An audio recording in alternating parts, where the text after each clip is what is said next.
Buongiorno, benvenuti a questa domenica 5 maggio. Io sono Valentina Menassi, qui con me c'è Matteo Conti. Buongiorno e buona domenica a tutti. Salutiamo Roberto Maggi che oggi non potrà essere qui in studio con noi, e in questa domenica piovosa avremo in studio alle ore 9 il senatore Pillon al telefono con noi e alle 8:30 da Bruxelles Marco Tognini.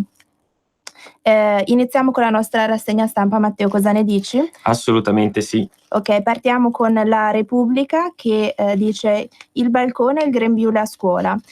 Si parla appunto di questo tema fondamentale del grembiule e che è stato al centro del dibattito della politica di questi giorni. No, Matteo, cosa dici tu? Sì, è un tema che affronteremo poi insieme anche a Simone Pillon, perché riguarda un aspetto importante che è quello dell'educazione. Esatto. E quindi faremo un approfondimento, però devo dire che la stampa non ha perso occasione per dargli un rilievo immediato, infatti lo vediamo presente sulle prime pagine di diversi quotidiani, anche Il Giorno ha aperto così. Ci sono diversi temi che vedono quasi contrapposti Lega e 5 Stelle sulle pagine di oggi. Esatto, poi si riprende con sempre un titolo al centro della pagina di Repubblica: siamo al medioevo della sicurezza. Queste sono scene da medioevo. Chi vive a Napoli non può accettare il rischio di essere colpito da una camorra senza freni. Così il procuratore nazionale antimafia Federico Cafiero De Lago al ministro Salvini. Anche qui si contesta tanto la sicurezza, e poi quando si parlava di legittima difesa qualcuno ha avuto persino il coraggio di parlare di medioevo, e ora sembra tutta colpa di Salvini. Devo dire che i giornali non hanno molta fantasia nell'utilizzare i titoli, il Medioevo a Verona, il Medioevo della sicurezza. Esatto. Magari poi sarebbe bello dedicare una puntata o fare un approfondimento, magari ne parliamo dopo anche con Tonini, no? Sul significato del Medioevo, che nella stampa ha sempre un'accezione totalmente negativa, quando in realtà poi non è stato. Qualcuno non ha proprio letto i libri di storia, come quando si parla di fascismo, si accusa di essere fascisti, ma non si sa neanche bene come. Continuiamo col giornale. Parliamo di grembiule, sempre anche qui, grembiule, notte, telecamere, riportare ordine a scuola. Poi un articolo di Fausto Biloslavo: baby jihadisti USA, sgozzeremo tutti gli ebrei. Oddio. I commandos Dibba che spaccano il Movimento 5 Stelle. E anche qui si parla dell'annuncio di Di Battista che ha detto che si ricandiderebbe al governo, si entrerebbe di nuovo nel governo se questo governo attuale dovesse cadere. Poi prove generali di tensione. Esatto. Matteo, col Corriere cosa abbiamo sul Corriere della Sera? Il Corriere apre con sempre il tema del governo. Il governo, le condizioni di Salvini, per le dimissioni di Siri servirà almeno un rinvio giudizio, ma andiamo avanti. Quindi c'è il tema aggiunto ai due precedenti che stavamo già vedendo, che sono oggetto di confronto abbastanza forte all'interno della maggioranza, la questione dell'inchiesta che è stata aperta su Siri, sul sottosegretario, e le relative tensioni che si sono scatenate a seguito della mancata come si dice, sostegno da parte dei 5 Stelle, che anzi stanno premendo addirittura sul Presidente del Consiglio per far sì che ci sia un passo indietro da parte del sottosegretario. Esatto, poi riprendiamo sempre dal giornale. Ho scordato questo articolo: tutta Italia prega per Noemi, operata non è fuori pericolo. Resta grave la bimba di 4 anni trafitta da un proiettile per caso. Il questore nella notte, 12 arresti tra sicari dei clan. Anche qui dobbiamo ricordare che la sicurezza è molto importante. Questa povera bambina sta rischiando la vita e speriamo che si possa riprendere e che i carnefici, coloro che hanno causato questo danno, paghino, perché fondamentalmente hanno creato un grosso problema. E anche qui rimaniamo sul tema della sicurezza, vediamo quanto è importante la sicurezza. Sul Corriere avevamo in prima pagina, che poi si sviluppa all'interno, nella parte, comunque nella sezione del primo piano, la parte di Regeni, perché è un diciamo mistero / caso che non è stato ancora concluso, al di là delle versioni ufficiali che ci sono sempre state tra Italia e Egitto, e il titolo dice: un poliziotto confessa, così abbiamo preso e picchiato Regeni. La confessione dell'agente egiziano: Regeni l'abbiamo sequestrato noi. Un testimone ascolta la frase: credevamo fosse una spia inglese. Rogatorie da Roma. Quindi pare che insistere su determinate tematiche poi riesca a infrangere quei muri di gomma e quelle cortine, certo, e portare, si spera, alla verità completa dei fatti. Esatto, a proposito di verità, appunto parliamo della verità.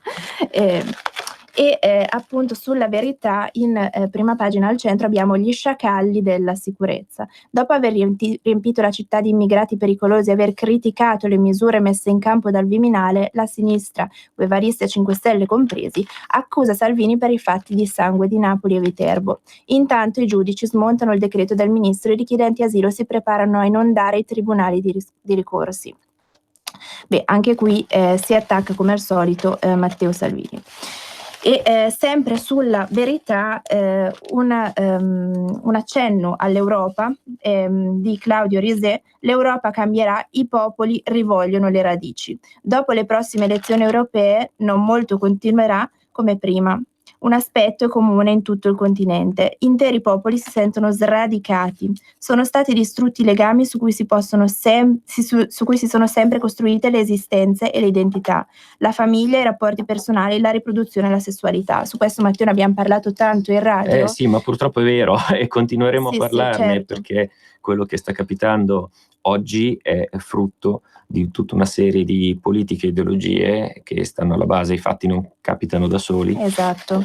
Stiamo appunto vivendo questo fenomeno per cui l'uomo non è più messo al centro, ma forse c'è qualcuno che ha un interesse economico, c'è qualcuno che comunque cerca di sradicare dalle tradizioni, dalla cultura, noi esseri umani, noi europei, e speriamo che con queste elezioni europee qualcosa cambi, qualcosa si modifichi. A pagina 11 della Verità parliamo di democrazia, o forse di antidemocrazia. Solite prove di censura al Salone del Libro. Altaforte, editore vicino a Casa Pound, ha uno spazio regolarmente pagato alla Kermesse, ma imbarazza il direttore che bacchetta. Rivedere i criteri. Il consulente Christian Raimond fa la lista di proscrizione degli autori che sostengono il razzismo e poi si dimette. E anche qui è stato preso nel mirino di questa casa editrice il libro intervista a Matteo Salvini, che poi si parla tanto di rapporti Casa Pound Lega, ma se andate a leggervi bene la vicenda non è proprio così come scrivono i giornali, che ovviamente vogliono sempre in un certo modo trovare il maligno e cercare di mettere in cattiva luce chi cerca di fare qualcosa di positivo. Sì, su questo tema delle dimissioni e del presunto rigurgito fascista in Italia abbiamo anche l'episodio di Predappio e del giornalista Rai che si è dimesso dopo il servizio mandato in onda dal TGR dell'Emilia Romagna. Esatto. Sono tutte notizie che sembrano come si dice, spontanee e naturali, ma viene quasi il sospetto che facciano parte di una strategia per come si dice, innalzare la quantità di volte in cui si parla di questi fatti, esatto, dargli una visibilità superiore per poi giustificare evidentemente delle prese di posizione che evidentemente sono indotte e non naturali. Esatto. Mi piaceva commentare, certo, se potevo farlo, rispetto a quello che dicevi prima di Risè, con un esempio concreto cosa significhi la perdita di valori. È in corso in questi giorni qua a Milano sono in corso, scusatemi, a Milano i preparativi per il centenario della Fondazione degli Alpini e è in corso appunto i preparativi per la donata del 2019, che è iniziata questa settimana con un'importante cerimonia ai cori degli Alpini che sono stati cantati niente poco di meno che all'interno della Scala di Milano. e quindi in attesa dei 500.000 alpini che gioiosamente invaderanno la nostra città, noi pensiamo al significato e al perché esiste questa dunata, ai valori che questa porta, i valori, no, di quando si parla Matteo parla di ordine e disciplina, Esatto. evidentemente non intende un ordine e disciplina di natura nera con una giacchetta e Certo. con delle ambientazioni retro, ma quell'ordine e disciplina che pur nel caos di una manifestazione come può essere quella che gli alpini portano ogni anno itinerando nel nostro paese, però poi lascia ordine e pulizia, lascia un senso di piacere, lascia un senso di valori, vengono celebrati amicizia, fratellanza. È chiaro che alla base di tutto questo sono una serie di temi che sono spariti da più di 10-20 anni dalla discussione pubblica, che sono quelli del sacrificio, dell'onore, della tradizione e soprattutto dell'onestà rispetto alla parola data. Giusto. È fondamentale ricordare anche questo tema. Leggiamo su avvenire.it, celebrerà anche i 100 anni di vita dell'Associazione Nazionale Alpini ANA, nata a Milano l'8 luglio 1919 e che oggi può contare su 350.000 soci addirittura. Bene Matteo. Quindi se per fare una battuta, visto che certo, c'è chi se lo permette, me ne permetto una io assumendomi le responsabilità, se il Ministero della Difesa si occupasse di più dei propri militari e di dare valore a chi genera valore e un po' meno attenzione a come si dice, guardare la stampa per dare notizie basate su fatti che poi in realtà non accadono, forse questo aiuterebbe un po' di più il paese. Beh, se appunto a proposito di difesa e Ministero della Difesa si legge ancora sul giornale in prima pagina: scontro politico mai visto, guerra esercito polizia, un tweet della Difesa fa infuriare il Viminale, tensione altissima, emergenza sicurezza, Salvini ora è sotto accusa. Anche qui ci si riferisce al tweet del ministro Elisabetta Trenta. No, che poi è del Ministero. Quindi evidentemente l'ufficio stampa ha, come si dice, preso un granchio. Esatto. E su questo si è innescata comunque una polemica che, come si dice, si va ad aggiungere alle numerose che purtroppo stanno animando il dibattito politico in vista delle europee. Esatto. Come dicevi la domenica scorsa, questo probabilmente è dovuto al nervosismo dei nostri alleati del governo ai sondaggi che non vedo presenti sulla stampa questa settimana, ma evidentemente quando non conviene non lo mettono. Comunque vi ricordiamo di chiamarci o mandarci un sms su WhatsApp, l'sms al 346 64 27756, oppure potete chiamarci, tra poco apriremo anche la linea, avremo le linee aperte allo 026620 3529. Quindi se volete dire la vostra, se volete parlare anche di questa questione del grembiule a scuola, poi parleremo anche di castrazione chimica e diteci, mandateci messaggi che noi vi ascoltiamo molto volentieri. E detto questo, chiediamo alla regia, Roberto Colombo, se può mandare il contributo di cui parlavamo prima.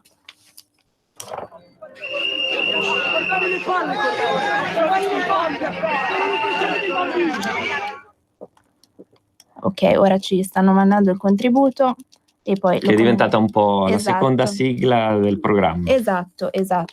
A Matteo piace molto.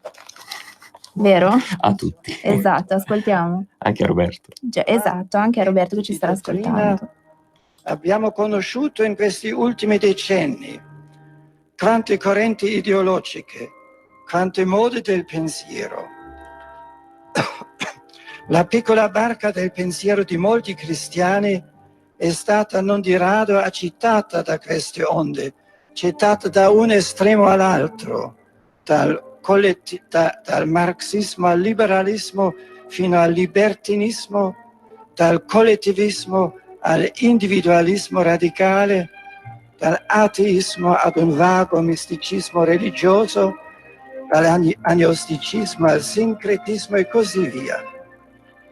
Ogni giorno nascono nuove sette e si realizza quanto dice San Paolo sull'inganno degli uomini, sull'astuzia che tende a trarre nell'errore. Avere una fede chiara, secondo il credo della Chiesa, viene spesso etichettato come fondamentalismo, mentre il relativismo, cioè il lasciarsi portare qua e là da qualsiasi vento di dottrina, appare come l'unico atteggiamento all'altezza dei tempi moderni. Si va costituendo una dittatura del relativismo che non riconosce nulla come definitivo e che lascia come ultima misura solo il proprio io e le sue voglie. Noi invece abbiamo un'altra misura. Il Figlio di Dio, il vero uomo. È lui la misura del vero umanesimo. Adulta non è una fede che segue le onde della moda e l'ultima novità. Adulta e matura è una fede profondamente radicata nell'amicizia con Cristo. Eccoci. Bene Matteo, cosa vuoi dire di questo contributo che mandiamo sempre, praticamente sempre in onda da un po' di volta a questa parte? Sì, è un contributo che secondo me è molto importante perché arricchisce da un po' il filo rouge col quale leggere quello che sta capitando nei nostri tempi, al di là della cronaca spicciola, alzando un po' la testa. Queste parole pronunciate dal Papa, che credo siano valide anche per non chi crede, dato il livello dello spessore culturale della persona che le ha pronunciate, oltre che appunto animate dallo spirito per chi ci crede, credo che siano una bella sfida per utilizzare come chiave di lettura dei tempi che corrono. Bene, la regia ci informa che abbiamo Roberto Maggi al telefono, quindi ci vuole salutare assolutamente, lo salutiamo anche noi. Ciao Roberto. Ciao Valentina e ciao Matteo, ovviamente buongiorno a tutti i nostri radioascoltatori e grazie Roberto Colombo in regia. Quindi tra poco avrete in collegamento Marco Zanini, dopo appunto un po' organizzato questo collegamento, come diceva bene prima il buon Matteo, su Simone Pillon, il senatore Simone Pillon, proprio perché effettivamente in questi giorni ne abbiamo discusso anche tra di noi su quello che è il valore dell'uomo e quanto quest'uomo è attaccato sotto ogni punto di vista. Quindi la strada secondo me è quella giusta. Adesso, al di là della politica diciamo spiccia quotidiana, che sicuramente è interessante, però come ha detto bene prima Matteo, è proprio il momento di mettere in evidenza gli attacchi che arrivano soprattutto sotto ogni punto di vista all'uomo stesso, quindi soprattutto, come spesso abbiamo sottolineato, sulla strada della libertà ai bambini. Quindi guarda caso proprio oggi ho anche il ritiro, perché insomma, tra poco fa la comunione di mia figlia, quindi sono momenti importanti e devo dire che il nostro compito, soprattutto parliamo per queste 2 ore della domenica mattina, deve sempre e comunque vertere in questa direzione, che è molto importante. Quindi l'altro argomento secondo me è molto importante anche sulla Verità in prima pagina. C'era un interessante editoriale di Maurizio Belpietro per dimostrare anche quanto il nostro movimento è sotto attacco in questa delicatissima fase, soprattutto preelettorale. Ultimamente le Toghi stanno smontando il decreto sicurezza, quindi c'è un caso di Bologna che imposta sostanzialmente l'iscrizione all'anagrafe di 2 richiedenti asilo che quasi sicuramente a questo punto non avevano e non avranno il diritto di restare in Italia, ma nel frattempo pare che vengano scavalcate delle graduatorie appunto rispetto al welfare. Quindi bisogna fare attenzione, nel senso che stiamo facendo delle leggi importanti, però ricordiamo anche ai nostri radioascoltatori che c'è tutto un apparato esterno, evidentemente non eletto dal popolo, che può creare problematiche in merito. Quindi è quello che è l'immigrazione, che poi è il punto forte di Matteo Salvini sulla chiusura dei porti, soprattutto rispetto all'eventuale, come si può dire, partenza di rifugiati dalla Libia. Se così sarà, anche lì cercheremo di capire nel tempo cosa sta succedendo veramente in Libia, se ce la raccontano giusta oppure se è un qualcosa di costruito proprio per stimolare un certo tipo di invasione e poi giustificarla e costringendo il nostro segretario federale ad aprire i porti proprio perché non ci sarebbe nessuna alternativa. E quindi su questo secondo me è importante anche fare un focus. Non so cosa ne pensate voi, ragazzi. Sì, concordo pienamente con te. Per fare un parallelo con quello che si diceva prima con il caso Regeni, la verità si sa sempre dopo, però uno vive il presente, quindi non è che si riesce a prevedere eccessivamente. È indubbio che ci sono delle pressioni fortissime che non sono solo locali ma sono globali su questi temi, quindi confido anche in aiuti esterni. Esattamente. Bene, io adesso so che siamo alle porte della pausa pubblicitaria, ringrazio tutti voi per questa importante sostituzione e vi auguro una buona diretta e quando riuscirò sarò in ascolto. Grazie. Certo, grazie a te Roberto. Buona Grazie mille, domenica. buona domenica. A te e tua figlia. Andiamo in pausa pubblicità. Ciao. Radio Padania Libera, la voce della Lega Nord. La tua voce libera, senza filtri né censura. Audace, istintivo, fuori controllo. Fuori posto, fuori moda, fuori tempo, ma rivoluzionari. Radio Padania, radio populista. È tempo per noi di creare una nuova nazione. È tempo di essere padroni del nostro destino. Libera la bestia che c'è in te.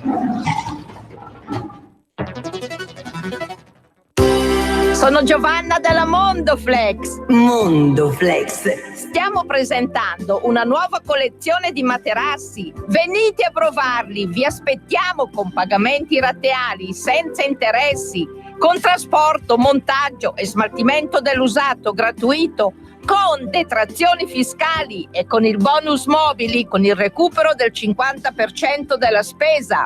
Mondoflex conviene sempre. A Triviolo e a Melzo, il sabato orario continuato. Mondoflex reti e materassi. A Triviolo, Melzo, Monza, Erba, Crema, Castelmella Briscia e Desenzano del Garda.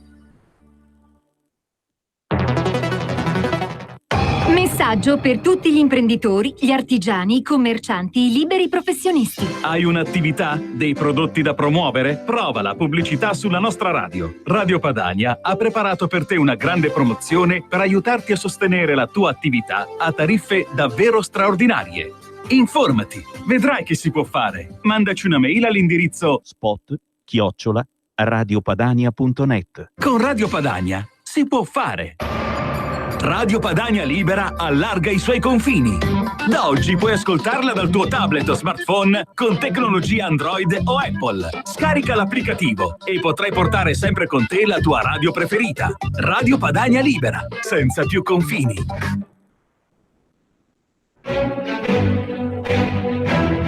In molti ci invidiano e ci odiano perché siamo ancora liberi. Se vuoi aiutare Radio Padania, segnati il nuovo IBAN per i tuoi bonifici. IT 89R 08453 01602 000 000 101971 presso la Banca di Credito Cooperativo di Milano SC. Aiuta Radio Padania. Diventa nostro editore. IT 89R 08453 01602 000 000 10 19 71. Bentornati in studio tutti da Matteo e Valentina. Ciao a tutti, buona domenica ancora.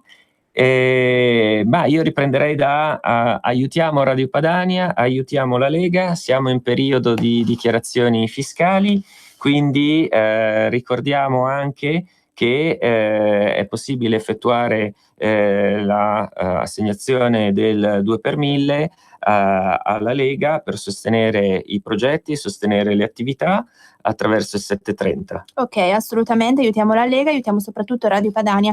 Qualcuno vorrebbe, diciamo così, chiuderci la bocca. Sappiamo benissimo, abbiamo sentito anche su le nostre trasmissioni che questa cosa non è possibile, quindi noi portiamo libertà, portiamo cultura, portiamo tradizione, vi lasciamo la parola libera e non c'è nessun motivo per cui dovremmo essere chiusi.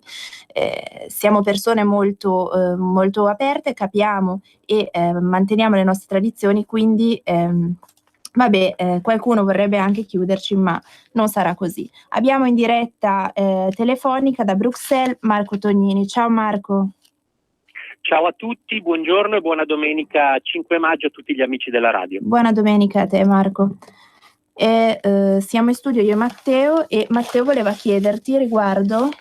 Volevo riprendere il discorso fatto prima con il lancio della, chiamiamola, seconda sigla della trasmissione, il messaggio di Papa Ratzinger, che parlava sempre del relativismo, e mi veniva volevo ragionare con te su questo aspetto, perché volevo unire questa valutazione di altissimo livello con qualcosa di più concreto e alla portata di mano nostra, e lo prendevo lo spunto che la cronaca ci dà della presenza della Dunata degli Alpini del centenario, perché loro mi sembra che incarnino molto bene il significato dei valori. Io mi stavo riascoltando un po' di canzoni degli alpini che fanno tutte riferimento al trascendente, no?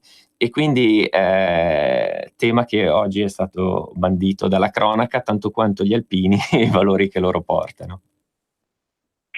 Sì, è veramente un ottimo argomento, anche perché comunque oggi, quando non è più chiaramente obbligatoria la naia, ci ricorda che invece il servizio militare è stato e comunque è un grande strumento di difesa della patria, ma anche di promozione dei nostri valori, ma anche di protezione civile. Insomma, ci sono tutta una serie di grandi, di grandi valori dietro questi corpi, che sono anche corpi d'eccellenza poi del nostro esercito. Ovviamente tu fai riferimento alla Dunata degli Alpini, che ci sarà, credo, a partire dal 10 di maggio, se non sbaglio. Sì.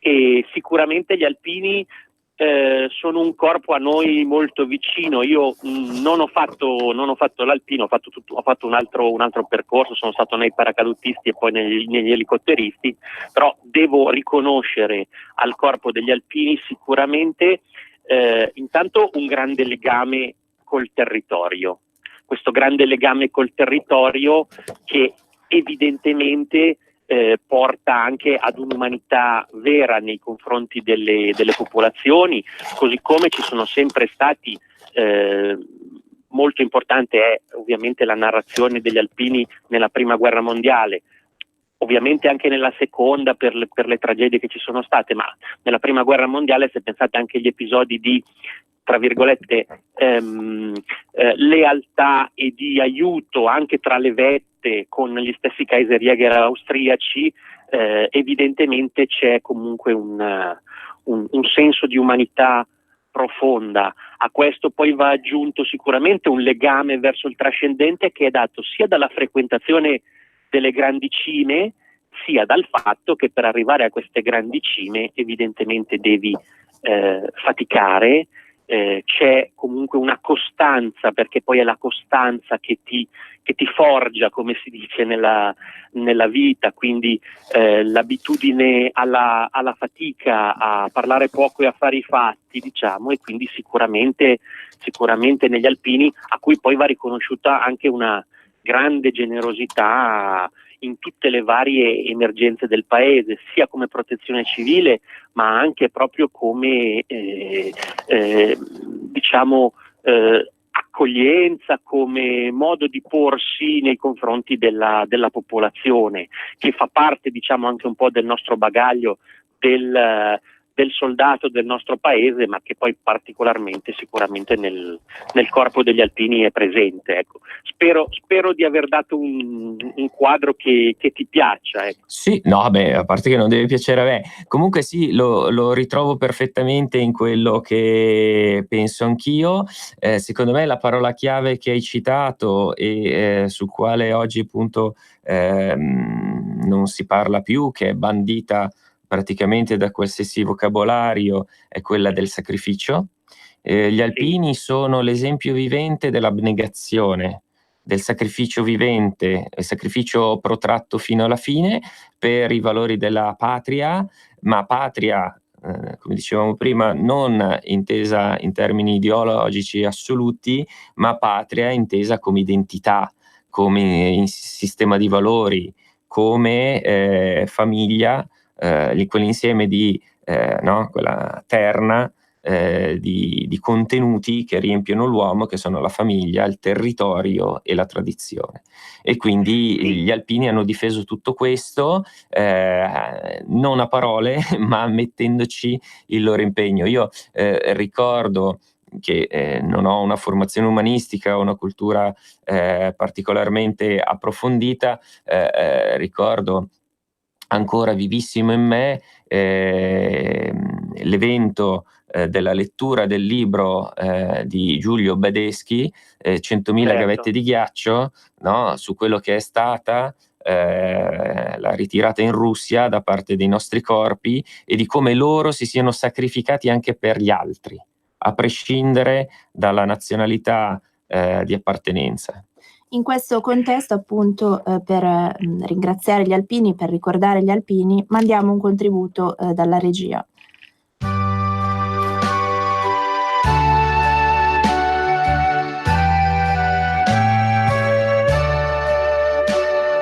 Dio del cielo.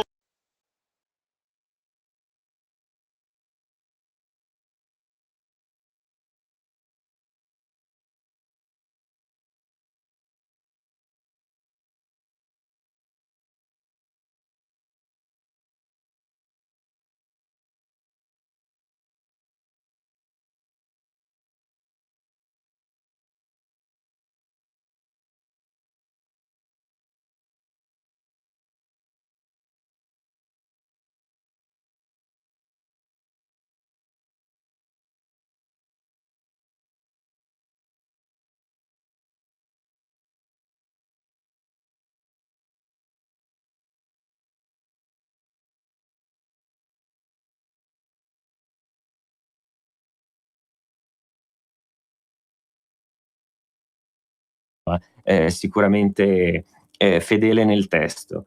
Credo che abbiamo una telefonata, mi dice Roberto Colombo dalla regia. Pronto, buongiorno.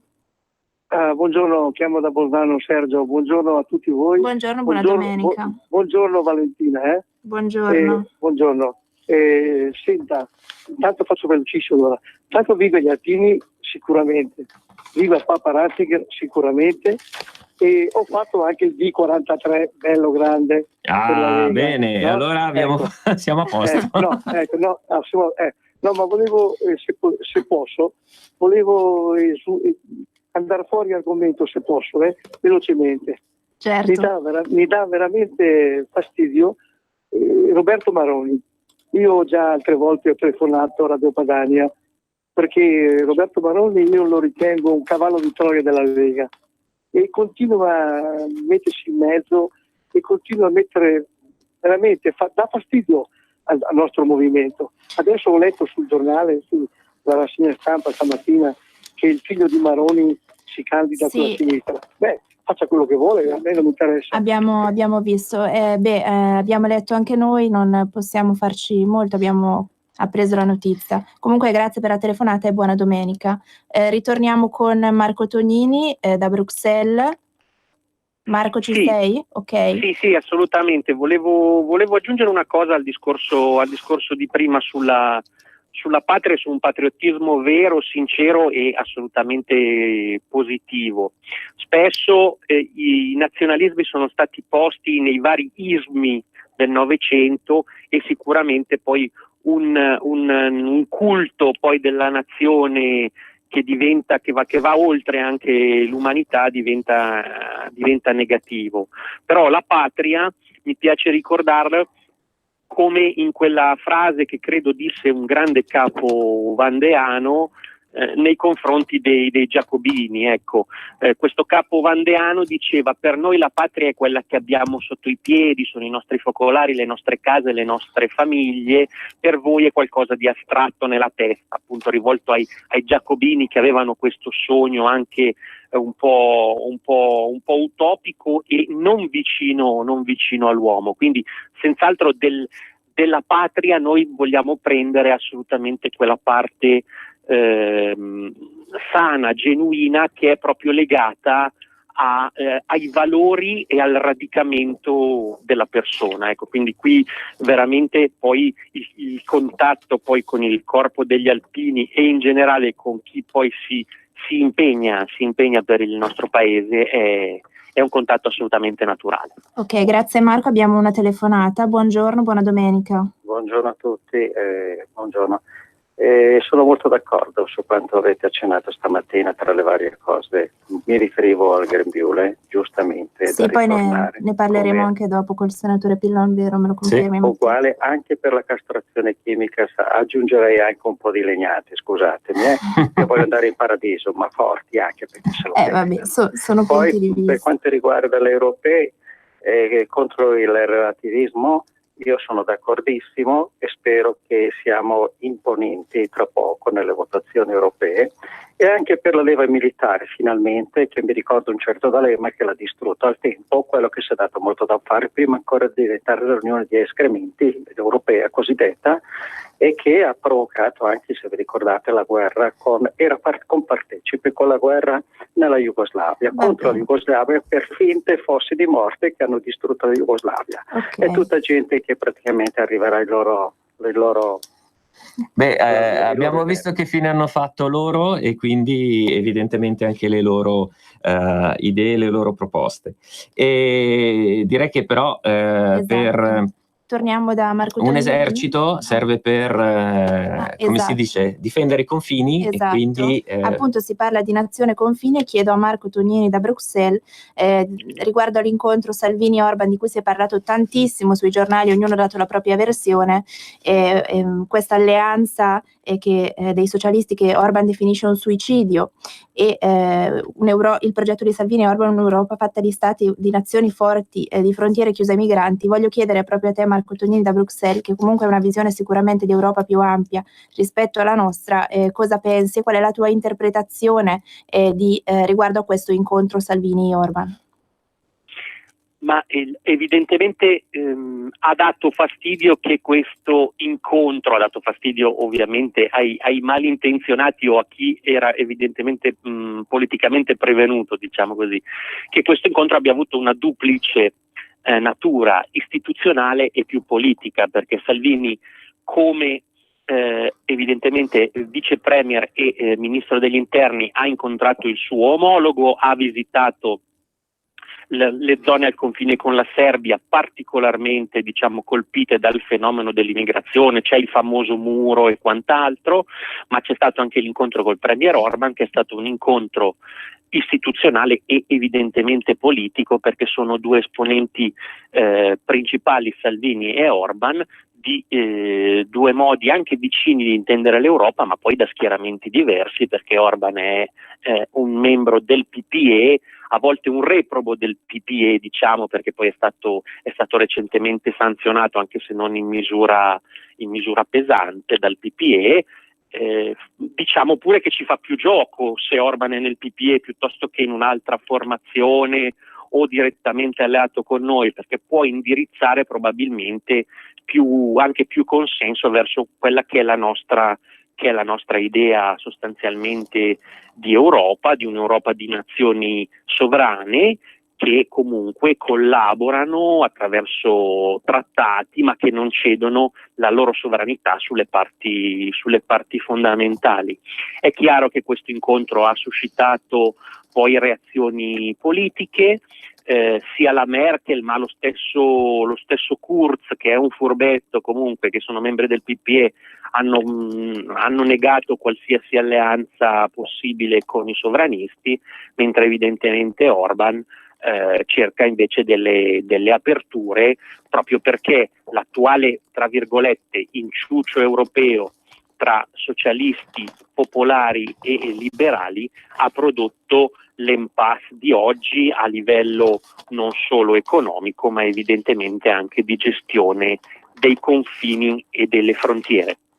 Pare che i nostri alleati, per dare una lettura più domestica di questi fatti internazionali, vedano con molta difficoltà, e già da diverso tempo soffrono, no, questo doppio ruolo che peraltro hanno anche loro, del nostro segretario, e lo soffrono perché evidentemente ha delle capacità che altri non hanno, e quindi riesce a spenderle in contesti che erano impensabili per la Lega, che sono sia di natura governativa, sia di natura, e quindi amministrativa, tecnica, sia di natura politica. Quindi nel tenere relazioni, sviluppare rapporti, ampliare la rete di contatti, e questo dall'altra parte non viene fatto.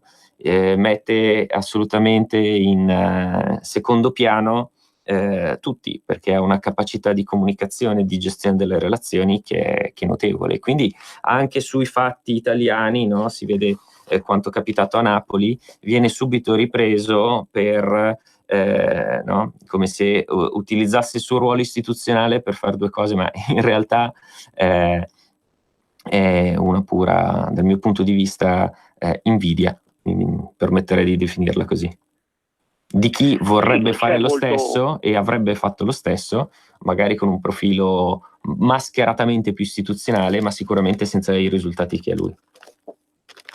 Sì, lo dicevo, non c'è molto da aggiungere, è una valutazione estremamente accurata e molto vera, diciamo. Ecco, anche Di Maio, volendo, potrebbe fare lo stesso, e evidentemente però i risultati sono diversi, ecco, da questo punto di vista, anche perché il Movimento 5 Stelle ha sicuramente una anche una filosofia, una idea che è forse più liquida e più sfumata e meno chiara, diciamo, di quella del movimento leghista, quindi senz'altro è anche forse più difficile trovare delle comunanze tra varie forze, evidentemente. Per quanto concerne noi andiamo avanti in questa attività e vediamo tra l'altro come siano in realtà molto strumentali quelle critiche che vengono fatte al mondo sovranista, per cui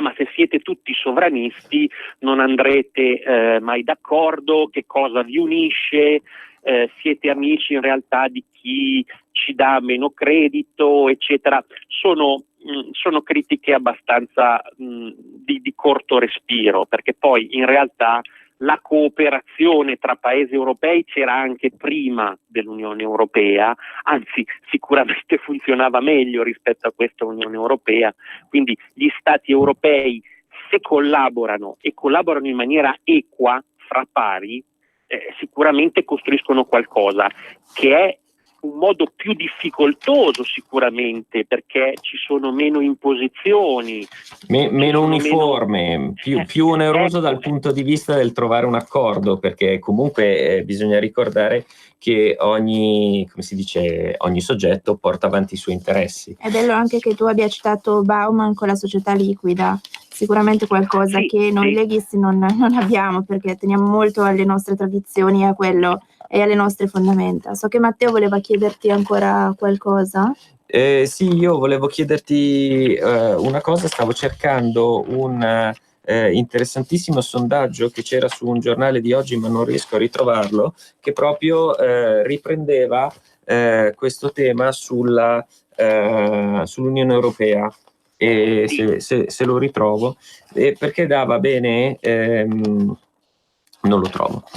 Comunque, che cosa diceva in sintesi, per quello che mi ricordo di aver letto? Che l'Unione Europea viene vista dagli italiani come distante, che non fa gli interessi del paese, ma la maggior parte delle responsabilità viene attribuita alla classe politica italiana, che non è in grado di garantire l'interesse nazionale. E quindi questa lettura di questo sondaggio si ben sposa con quello che hai appena detto tu, perché se si andasse nella direzione invece di avere dei soggetti che interloquiscono a pari come si dice, livello, dignità con gli altri, sicuramente avremo più difficoltà nella gestione dei rapporti, però o delle soluzioni, ma avremo qualcuno che necessariamente non delega ad altri la tutela dei propri interessi e li porta nella sede europea a come si dice, a parità degli altri. Sì, diciamo che la stabilità di oggi è una stabilità molto relativa, intanto perché a livello economico comunque crea alcuni danni questo tipo di stabilità, e invece la stabilità politica è una stabilità politica iniqua, non equa, che quindi facendo figli e figliastri poi crea a lungo termine delle tensioni. Ecco, costruire invece in maniera più difficoltosa, ma costruire da pari a pari invece può portare sicuramente numerosi frutti. Il fatto che ci si avvicini poi a questo grande momento elettorale, che può essere veramente uno schiaffo, una spallata, decidete voi insomma anche un po' l'immagine da usare nei confronti di un sistema di potere che tra l'altro è anche abbastanza complesso, arzigogolato. L'iniziativa legislativa parte dalla Commissione, però poi viene trasmessa al Consiglio, che deve mediare però con il Parlamento attraverso delle cose complicatissime, esatto, che si chiamano triloghi, eccetera, eccetera, contribuisce a rendere il sistema poco chiaro. E oggi vediamo che tutti fanno lo scaricabarile. Se mi date ancora un minuto, intanto si vede, per esempio, nel nostro paese un settimanale, lo citiamo, l'Espresso, che oltre ad attaccare tutte le settimane la Lega, tra l'altro su cose abbastanza inesistenti, su fondi, cose assolutamente poco. Diciamo che sono 20 anni che capita e non è che ci stupisca particolarmente. Esatto, ma la cosa che ci stupisce invece è che l'Espresso invece ultimamente abbia per esempio attaccato Juncker e la commissione Juncker, quasi come a voler tirare, dico io, invece la volata agli eurosocialisti, e come a dire: guardate che la colpa di questo sistema è delle persone, oppure di un certo sistema, oppure diciamo di un certo gruppo, ecco. In realtà è solo uno scaricabarile, diciamo. Lo stesso Juncker adesso, dopo che ha governato con un'elite prevalentemente tedesca, anzi diciamo che il grande uomo di potere era proprio il suo capo di gabinetto Selmayr, dopo che ha lavorato per anni con un'elite tedesca, se ne esce finalmente dicendo: ah, ma guardate che anche la Germania negli ultimi 18 anni, cioè praticamente da quando esiste l'euro, ha sforato i patti europei per quanto riguarda il surplus.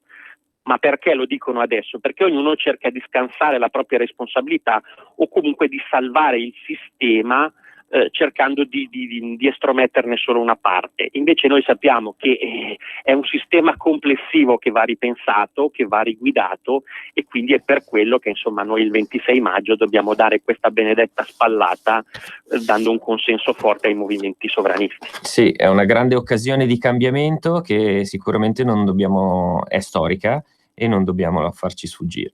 Esatto, ora abbiamo la pausa pubblicità, dopo abbiamo un ascoltatore e il senatore Pillon. Salutiamo Marco Tognini da Bruxelles, grazie per essere stato con noi, le tue visioni sono sempre molto illuminanti e abbiamo sempre un'idea molto chiara di come vanno le cose in Europa, grazie al tuo contributo. Grazie a voi ragazzi, per me è un piacere, veramente. Grazie. Grazie mille, ciao Marco. Ciao Ruspa, come butta? Guarda che sei in onda! Donare il 2 per 1000 alla Lega è importante per i progetti di Matteo Salvini? Sì, la gente lo sa. Sa pure che D43 è il codice da scrivere sulla dichiarazione dei redditi. Sì, D43! Lo sa. E che se lo dice al suo commercialista fa tutto lui. No, Ruspa, questa non possiamo dirla in radio. D43 è una sigla importante. Serve a dare più forza ai progetti che Matteo Salvini vuole realizzare. Quest'anno il 2 per 1000 donalo alla Lega di Matteo Salvini. Dillo al tuo commercialista. Donare il 2 per 1000 alla Lega è un'ottima azione. www.2per1000lega.it. Messaggio per tutti gli imprenditori, gli artigiani, i commercianti, i liberi professionisti. Hai un'attività? Dei prodotti da promuovere? Prova la pubblicità sulla nostra radio. Radio Padania ha preparato per te una grande promozione per aiutarti a sostenere la tua attività a tariffe davvero straordinarie. Informati, vedrai che si può fare. Mandaci una mail all'indirizzo spot@radiopadania.net. Con Radio Padania si può fare.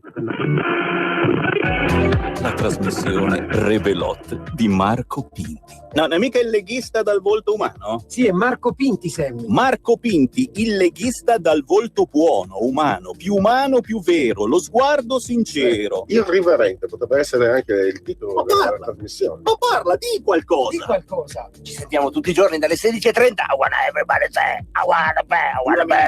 Dura minga. I Duraminga nel disco della settimana, sì. La rivoluzione è appena iniziata. Buon divertimento su RPL.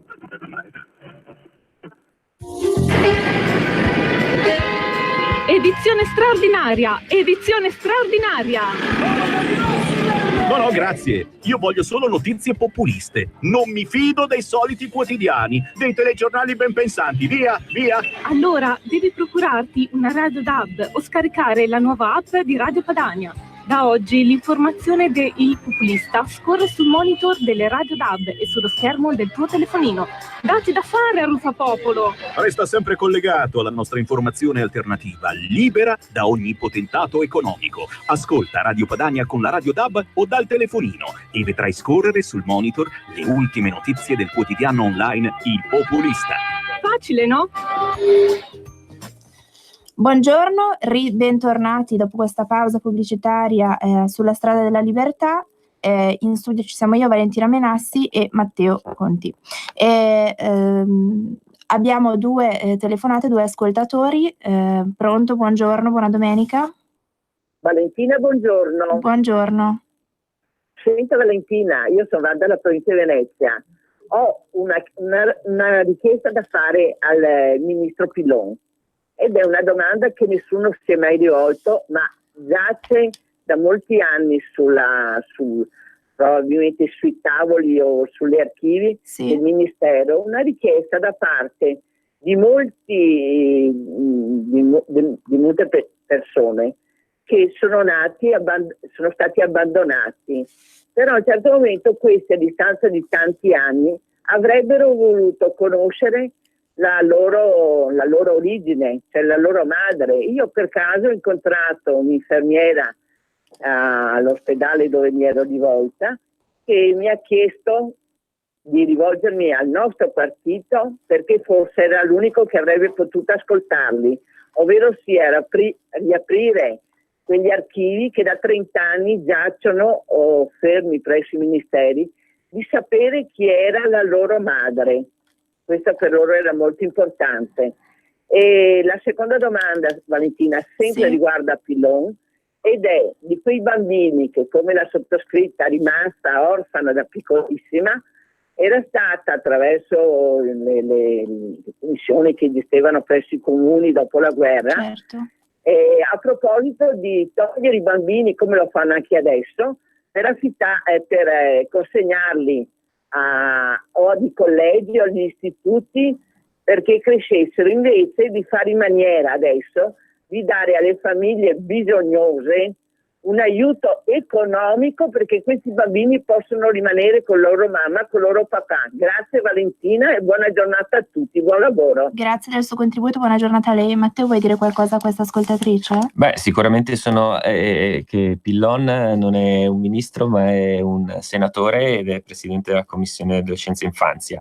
Adesso gli gireremo che quando si collega le domande se non le ha sentite in diretta, e sicuramente sono domande pertinenti, temi di attualità, ma non solo, perché toccano le fondamenta proprio del nostro essere, e quindi le gireremo. Esatto, grazie mille del suo Grazie. contributo, e abbiamo un'altra telefonata. Buongiorno, buona domenica.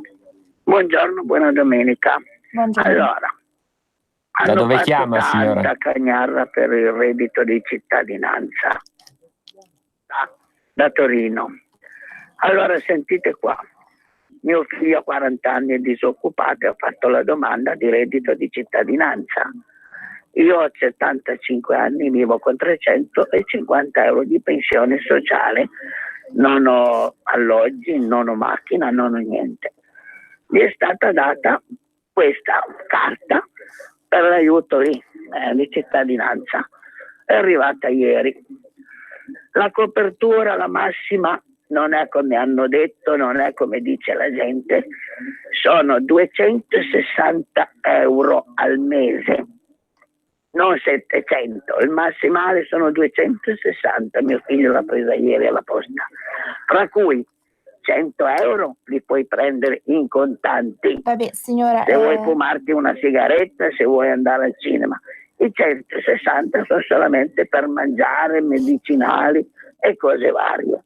Ora hanno fatto un can e infatti ho sentito stamattina per radio 24 ore alle 6 che tanti che l'hanno richiesta, la metà vogliono ritirarsi perché hanno visto che non gli conviene, preferiscono lavorare in nero. Ora vedete, in più questa carta per ritirare questi soldi, che in più ho dovuto io a mio figlio a 40 anni, sono sincera, dargli i contanti di questi 200 euro, 160, perché sto ragazzo a 40 anni cosa se ne fa di andare a comprarsi la spesa, lo mantengo io, vive con me, ok, così signora, lui mi ha dato a me per spendere. Grazie per il suo contributo. Abbiamo capito che il provvedimento Esatto. che è stato tanto sbandierato come la panacea, Il la cavallo soluzione di battaglia di tutti i mali, in realtà è il classico provvedimento amministrativo all'italiana che dice una cosa ma in realtà poi ne contiene Esatto. un'altra. Grazie all'ascoltatrice, buona domenica. Ora abbiamo il senatore Pillon. Buongiorno. Pronto? Sì, buongiorno a tutti. Buona domenica, Simone. domenica. Oh, ciao Matteo, buongiorno anche alla tua collega. Eccomi qui. Dunque, io ho capito, le prime domande riguardavano, se non ho capito male, perché si sentiva un Era po' una male. signora veneta di Venezia e parlava della questione degli archivi, che non so se siano tali, comunque lei chiedeva di poter avere accesso a una norma che desse la possibilità di dare ai figli che nascono in determinate condizioni e quindi poi vengono o adottati o vanno in istituto, la possibilità di avere la conoscenza dell'origine dei genitori, quindi Ho quali capito sono i bene, genitori sì, naturali. sì. E la seconda Io ho fatto- invece questione, che te le dico tutte e due, al massimo poi la riprendiamo dopo, è quella degli istituti, cioè di dirottare i fondi pubblici dagli istituti che tengono i bambini invece a contributi ai genitori per poter sostenere la famiglia. Allora, dunque, con riguardo alla prima questione, noi abbiamo presentato una proposta di legge che vuole andare a bilanciare il diritto della mamma che vuole partorire in anonimato perché non se la sente di tenere il bambino, e quindi è una norma che vuole salvaguardare la vita del bambino che diversamente rischierebbe di essere abortito, con il diritto poi di questo bambino, una volta diventato adulto, di conoscere le proprie origini biologiche. È un bilanciamento difficile perché Da una parte lo Stato ha promesso a una mamma in difficoltà di mantenere il suo anonimato circa l'avvenuto parto, e dall'altra parte però c'è l'insopprimibile diritto di chi poi cresce sapendo di essere stato rifiutato dalla madre al momento della nascita, l'insopprimibile diritto di conoscere le proprie origini biologiche. E il bilanciamento che noi abbiamo immaginato segue le indicazioni presentate dalla Corte Costituzionale, e cioè sostanzialmente permette un nuovo parere in capo alla madre che al tempo non aveva dato il proprio consenso a essere nominata nell'atto di nascita. Cioè, a distanza di anni magari le cose sono cambiate, e quindi con tutte le cautele del caso e cercando di avere meno impatto possibile sulla vita di questa donna, si torna a chiedere un nuovo parere, cioè se vuole mantenere l'anonimato oppure se vuole far conoscere il proprio nome al proprio figlio. Ovviamente questa è una decisione che viene assunta in totale libertà e autonomia dalla donna, che a distanza di anni può rinnovare il proprio diniego e quindi negare il consenso alla comunicazione del proprio nominativo al figlio, oppure viceversa può superare quel diniego che aveva espresso nella situazione di emergenza tanti anni prima e incontrare, conoscere, accettare di conoscere e incontrare il proprio figlio. È un equilibrio delicatissimo, ovviamente, stiamo parlando di dinamiche talmente intime nel cuore delle persone che sono davvero quasi difficili anche da spiegare, però ricordo la responsabile di un'associazione di figli di genitori, appunto di madri sconosciute, che mi incontrò per sollecitare l'approvazione di questa norma, e quando io le dissi: ma perché cercate il nome della madre dopo tanti anni? Vi serve per ragioni mediche, per conoscere, che ne so io, l'anamnesi familiare per eventuali malattie trasmesse geneticamente? Vi serve per questo tipo? Lei mi guardò e mi disse: no, non è questo, voglio guardare mia madre negli occhi. Mi disse queste parole che mi sono rimaste scolpite nel cuore, perché significa che c'è davvero un anelito, un desiderio ineliminabile nel cuore di ciascuno di noi di sapere chi è la mamma. Le radici, le famose radici. Le radici.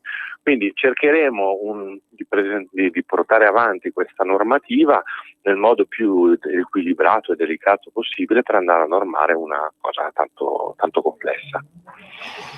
E il secondo tema che aveva posto la signora era quello degli istituti, cioè di non focalizzare completamente l'attenzione al tema per i figli che vengono tolti dalle famiglie non abbienti agli istituti, ma e quindi creare dei grossi centri di raccolta dove poi l'educazione viene lasciata a ambiti così discrezionali di terzi, ma dirottarli su contributi alle famiglie in maniera tale che le famiglie possano prendersi cura dei propri. Io sono d'accordissimo con questa proposta. Sono sostanzialmente 20 anni che faccio l'avvocato di diritto di famiglia, prima di fare il senatore e il vicepresidente della Commissione Infanzia, e so per esperienza che accanto a alcune case famiglia che fanno un servizio veramente encomiabile e che offrono a bambini che diversamente davvero crescerebbero allo sbando, offrono loro il calore e l'affetto di una famiglia, ci sono anche realtà che non meritano nulla e che anzi sono sostanzialmente macchine da soldi per chi le gestisce. Dall'altra parte, per troppo tempo abbiamo trascurato la famiglia di origine, pensando che il collocamento del minore in un istituto avrebbe potuto essere la cura migliore per toglierlo da situazioni di disagio. Dobbiamo superare questa impostazione, dobbiamo sostenere la famiglia di origine, anche dal punto di vista economico, se serve anche da altri punti di vista, dal punto di vista psicologico, pedagogico, dando sostegno anche giuridico e quello che serve, perché il miglior collocamento possibile è certamente quello nella famiglia di origine. Se poi questo fosse impossibile perché ci sono situazioni concrete, quali appunto, che ne so io, in alcuni casi c'è una situazione di tossicodipendenza dei genitori, oppure addirittura uno dei genitori è in carcere, l'altro no, situazioni di disagio sociale di questo tipo, l'istituto dell'affido familiare è possibilmente in famiglie diciamo dello stesso territorio, dello stesso comune del bambino, permette al bambino di continuare la propria vita sociale, continuando a frequentare la stessa scuola, gli stessi amici, lo stesso ambiente, eccetera, e permette appunto alla famiglia di origine di trovare lo spazio di recupero sostenuta e affiancata dalla famiglia affidataria. Certo, l'affido va sostenuto e va sostenuto con coraggio e con determinazione anche dal punto di vista economico, perché l'affido è realmente pura gratuità da parte della famiglia affidataria, mentre la famiglia adottiva in una misura, certo è sempre un gesto di grande altruismo, però in una misura guadagna un figlio la famiglia adottiva, cioè quel bambino resterà poi per sempre nella famiglia e quindi poi in futuro contribuirà, magari quando i genitori saranno anziani avrà anche l'obbligo giuridico oltre che morale di sostenerli, quindi in una misura c'è un ritorno. Ecco, l'affido è puramente gratuito perché ci si prende cura di un bambino o di una bambina a tempo determinato sapendo che è pura gratuità e che poi quel bambino tornerà nella sua famiglia d'origine. Quindi è chiaro che è un gesto molto altruistico che va sostenuto dallo Stato, dai comuni, dalle realtà istituzionali, va sostenuto, va incoraggiato perché è davvero un gesto molto molto prezioso. Condivido pienamente la posizione del senatore Pillon. Abbiamo un ascoltatore. Buongiorno, buona domenica. Buongiorno a voi, ciao, sono Antonella dalla provincia di Monza. Saluto Maggi, saluto Tonini, tutti gli amici di Sulla Strada della Libertà, saluto voi due, siete veramente molto molto molto bravi. È una bellissima trasmissione. Io quando sento la sigla numero 1, se mi permettete, vorrei portarla su al podio massimo, nel senso che io veramente mi commuovo, cioè mi commuovo quando sento questo Papa, il mio nel senso il vero Papa. Io veramente sono contentissima di essere cattolica, cristiana, praticante, mi fa sentire proprio un'appartenenza, una forza, mi dà una carica che è veramente molto molto positiva. Saluto anche il senatore Pillon che è il mio senatore preferito, io ho un debole per quello che fa, per tutto quello che fa e se posso permettermi di dirle una cosa, non dobbiamo veramente sempre tenere la barra dritta. So che magari i venti non sono sempre così, bisogna magari cercare di portare non dire proprio al 100% le cose come sono, perché magari si è in campagna elettorale, cioè non dico arrivare ad un compromesso, però magari cercare di accontentare o comunque restare magari su posizioni. No, ecco, io credo che tanti cattolici abbiano bisogno della barra dritta. Tanti cattolici e non sicuramente che la pensano come noi, che hanno comunque determinati valori, determinate, anche se magari dicono io sono ateo, non credo, hanno bisogno di punti certi di riferimento, hanno bisogno di sentirsi parte di una comunità, di avere il cuore caldo che si scalda quando sente determinati argomenti, quando sa che i suoi politici vanno in questa direzione, che portano avanti quelli che sono i classici valori non negoziabili. Certo. Quindi, per avere una barca, come dice Ratzinger, che non è sballottata dalle onde, noi abbiamo bisogno di un capitano, di un capitano della nave che va dritto, che tiene la barra dritta. Quindi avanti così, forza e coraggio, che alle europee sbanchiamo e mandiamo a casa questi dei 5 Stelle, o perlomeno cerchiamo di ridimensionarli perché sono veramente certo, sì, hanno dei valori che non sono i nostri, Grazie ecco, diciamo che non ci troviamo. Per questo augurio, che penso che sia io che Matteo condividiamo. Abbiamo un altro ascoltatore, buongiorno, brevissimo, buona domenica. Buongiorno. Buona domenica, sono Carla di Piacenza. Buongiorno, vorrei fare una domanda all'onorevole Pillon. Certo. Siccome in Italia nascono pochi figli, cioè italiani. Che cosa pensa di fare per le adozioni per le famiglie italiane, giustamente per cercare di incrementare questa popolazione? Grazie, buona Padania e buona domenica. Buona domenica. Senatore Pillon vuole rispondere all'ascoltatrice? Sì, ma allora dunque, intanto la questione adozioni è una tematica che mi sta particolarmente a cuore. Io sono stato 3 anni membro della Commissione Adozioni Internazionali presso la Presidenza del Consiglio e quindi è un tema che conosco dall'interno. E in questi anni noi abbiamo visto appassire un sistema che è quello italiano delle adozioni, che era il fiore all'occhiello del nostro paese. Una gestione sciagurata, portata avanti dal governo Renzi e dal commissario che era stato posto dal governo Renzi a capo della commissione, ha fatto precipitare le adozioni da numeri di tutto rispetto fino alle attuali 1000 e poco più all'anno. E questo è certamente colpa della politica, perché il sistema delle adozioni era un sistema virtuoso che aveva saputo coniugare l'impegno pubblico dello Stato sotto forma di controllo della attività delle associazioni che facevano adozioni con una spinta coraggiosa e disinteressata degli enti autorizzati, che molto spesso erano associazioni di genitori adottanti. Quindi avevamo davvero un bel esempio di sussidiarietà pubblico-privato, in cui i cittadini si associavano, le associazioni erano capaci di mettersi sul piano internazionale a costituire realtà di raccolta di bambini senza famiglia e di scambiare poi queste conoscenze incrociandole con i genitori che nel nostro paese cercavano disperatamente un bambino in adozione. Tutto questo è stato fatto naufragare.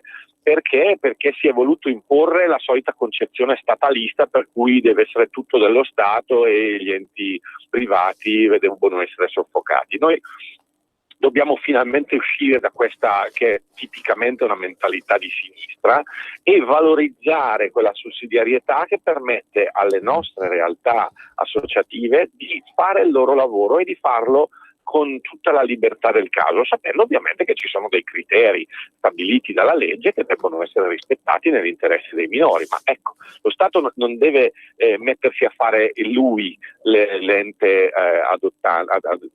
l'ente autorizzato. Lo Stato deve verificare che gli enti autorizzati abbiano tutte le carte in regola per continuare il proprio lavoro. Però, e rispettino le regole soprattutto.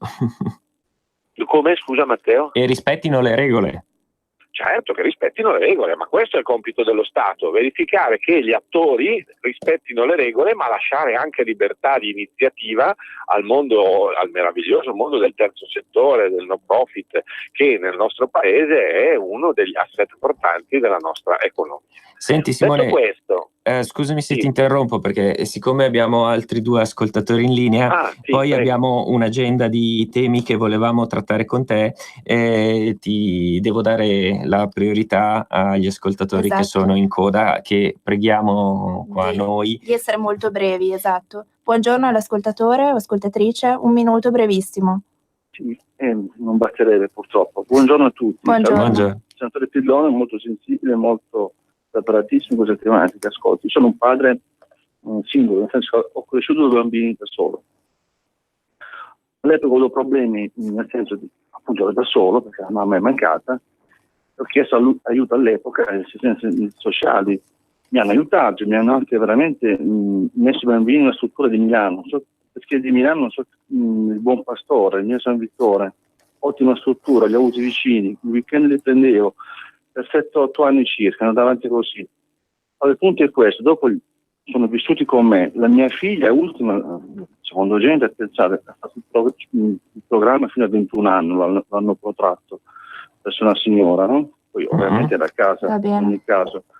Però pensiamo a questo, quanto ci è costato alla collettività? Lo dico io, ogni ragazzo in queste strutture costa circa 3.000-3.500 euro al mese, ok?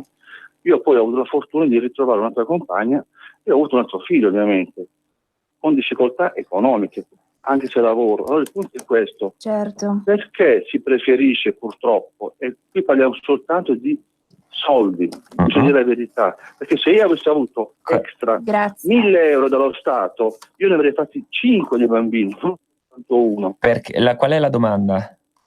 Il punto è questo, perché, faccio un esempio, si tolgono bambini a persone che magari non hanno lavoro, perché non raggiungono i 900 euro al mese di stipendio. Allora tu mi togli il bambino, per esempio, che mi costa, che non guadagna 900 euro, poi gli metti una struttura che ha la collettività. Su questo però abbiamo già risposto prima, e Grazie c'è per questa il suo. proposta nostra e c'è questa visione che ha ben espresso Simone sul tema della diversa impostazione tra statalismo e invece sussidiarietà con l'impegno sul terzo settore. Ringraziamo l'ascoltatore per aver chiamato, abbiamo un altro ascoltatore, poi ricordiamo che alle 9:30 chiuderemo le telefonate e continueremo fino alle 10 con il senatore Pillon, abbiamo altri temi da discutere con lui. L'ultimo ascoltatore, ascoltatrice, buongiorno. Pronto? Ok, se n'è andato, niente. Senatore Pillon, Matteo ha qualcosa da chiedere. No, volevo commentare con te, Simone, visto che si parlava anche con la signora di Venezia e poi è stato ripreso diverse volte il tema dei valori, la questione dei valori che sono veramente importanti e quanto questo Stato o quantomeno gli Stati stiano assumendo una deriva etica. E volevo riprendere questo tema con te ragionando sulla recente conferenza stampa, l'evento che avete organizzato in Senato per l'anniversario della scomparsa, che detto così è troppo delicato, soppressione bisognerebbe dire, del piccolo Charlie. Sì, di Alfie Evans. Sì, scusami, Alfie. Sì, che poi è una storia molto simile a quella di Charlie Gard. Sono talmente tanti che... Sì. Ma dunque lì noi abbiamo voluto ricordare un bambino che è stato sostanzialmente tolto di mezzo da una sentenza di uno Stato democratico, e nella sentenza si è letto che è scritto a chiare lettere che la sua vita era considerata futile. La definizione che il giudice britannico ha dato della vita di un bambino di neanche 2 anni era futile.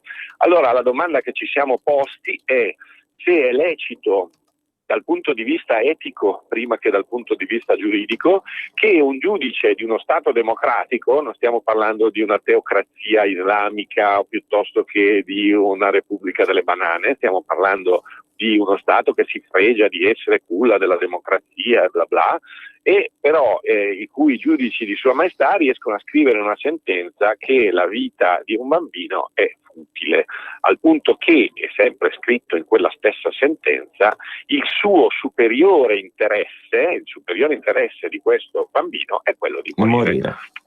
Allora, noi ancora dopo un anno abbiamo trovato la capacità di commuoverci a quella conferenza stampa, c'eravamo io, Emanuele Di Leo, la Costanza Miriano e molti altri, la Maria Rachele Ruio, eccetera, perché abbiamo ripercorso la battaglia che in quei giorni frenetici del 2018 ci spinse a cercare in tutti i modi di salvare il piccolo Alfie Evans. Quello che è emerso con estrema chiarezza in tutta la questione Alfie Evans è che l'Italia ha un ruolo in Europa e ha il ruolo di riportare l'anima in questo continente che sembra averla perduta. Ricordo come non fu un problema di Simone Pillon o un problema di Lega, che ci credeva moltissimo, e Matteo Salvini stesso scese in campo personalmente per difendere la vita di questo bambino, ma davvero abbiamo saputo fare squadra. E io ricordo che chiamavo l'ambasciata londinese del nostro paese, l'ambasciata a Londra, l'ambasciata d'Italia a Londra, oppure il consolato italiano a Liverpool, e trovavo funzionari con la stessa ansia di salvare la vita di questo bambino che provavo io, e mi dicevo, se noi italiani sappiamo ancora dare un cuore alle idee, dare un cuore alle persone e sapere fare politica e sapere fare relazioni internazionali con il cuore, mettendo al centro la vita umana e i valori che ruotano attorno ad essa, siamo davvero un paese eccezionale, siamo ancora un paese vivo, siamo ancora un paese che merita il posto che ha sul piano internazionale, e così è stato. Sì, scusami Simone, siamo un paese forse che ha ancora la possibilità di essere sveglio su determinate tematiche e riconoscere ciò che probabilmente da altre parti, con le derive culturali che ci sono, non si riesce più a distinguere, cioè ciò che è una deriva etica, ciò che è un programma di impostazione eutanasica della vita, ciò che è una visione malthusiana del mondo, da quello che invece è ciò che i nostri padri e i nostri nonni hanno creato per noi. Abbiamo la pubblicità. Abbiamo però la pubblicità e riprendiamo dopo con i temi. Senatore. Ciao Ruspa, come butta? Guarda che sei in onda. Donare il 2 per 1000 alla Lega è importante per i progetti di Matteo Salvini? Sì, la gente lo sa. Sa pure che D43 è il codice da scrivere sulla dichiarazione dei redditi. Sì, D43, lo sa. E che se lo dice al suo commercialista fa tutto lui. È bravo Ruspa.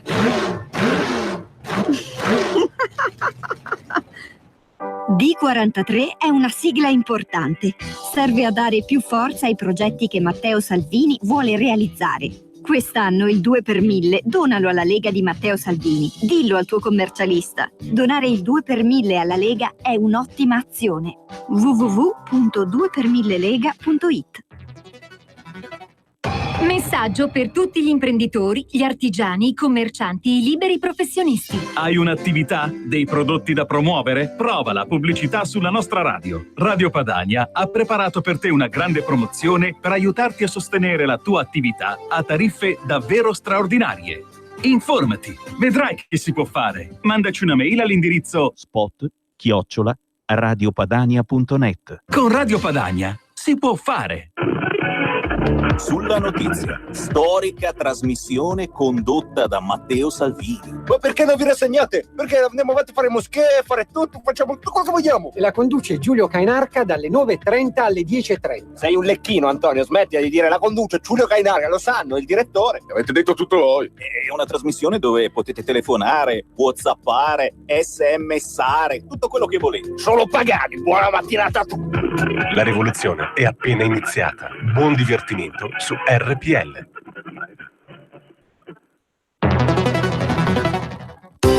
Sono Giovanna della Mondoflex. Mondoflex. Stiamo presentando una nuova collezione di materassi. Venite a provarli, vi aspettiamo con pagamenti rateali, senza interessi, con trasporto, montaggio e smaltimento dell'usato gratuito, con detrazioni fiscali e con il bonus mobili, con il recupero del 50% della spesa.